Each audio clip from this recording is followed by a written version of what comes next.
Almost let Jay out. Good evening, everybody. Tonight, the Republicans and Democrats in Congress have come together around an agreement that will reopen our government and remove the threat of default from our economy. The Senate has now voted to approve this agreement, and Democrats and Republicans in the House still have an important vote to take. But I want to thank the leaders of both parties for getting us to this point. Once this agreement arrives on my desk, I will sign it immediately. We'll begin reopening our government immediately. And we can begin to lift this cloud of uncertainty and unease from our businesses and from the American people. I'll have more to say about this tomorrow, and I've got some thoughts about how we can move forward in the remainder of the year and stay focused on the job at hand. Because there's a lot of work ahead of us, including our need to earn back the trust of the American people that's been lost over the last few weeks.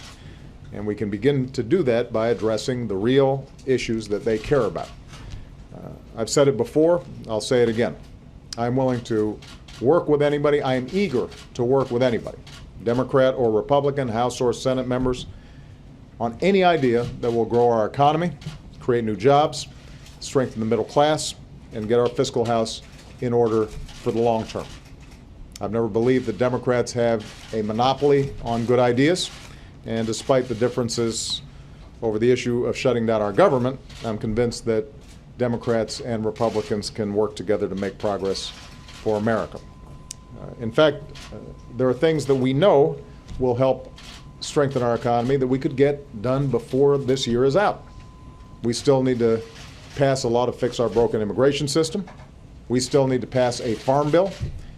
And with the shutdown behind us and budget committees forming, we now have an opportunity to focus on a sensible budget that is responsible, that is fair, and that helps hardworking people all across this country.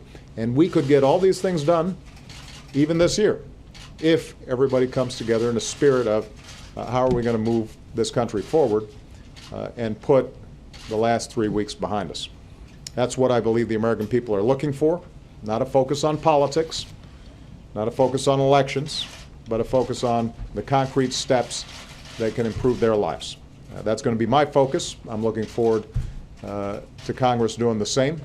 But once again, I want to thank the leadership for coming together and getting this done. Hopefully next time it won't be in the 11th hour. One of the things that I said throughout this process is we've got to get out of the habit of governing by crisis. And my hope and expectation is everybody has learned that there's no reason why we can't work on the issues at hand, why we can't disagree between the parties while still being agreeable, and make sure that we're not inflicting harm on the American people when we do have disagreements. So hopefully that's a lesson that will be internalized, and not just by me, but also by Democrats and Republicans, not only the leaders, but also the rank and file. Thanks very much, everybody. Mr. Trump, isn't this going to happen all over again in a few months? No.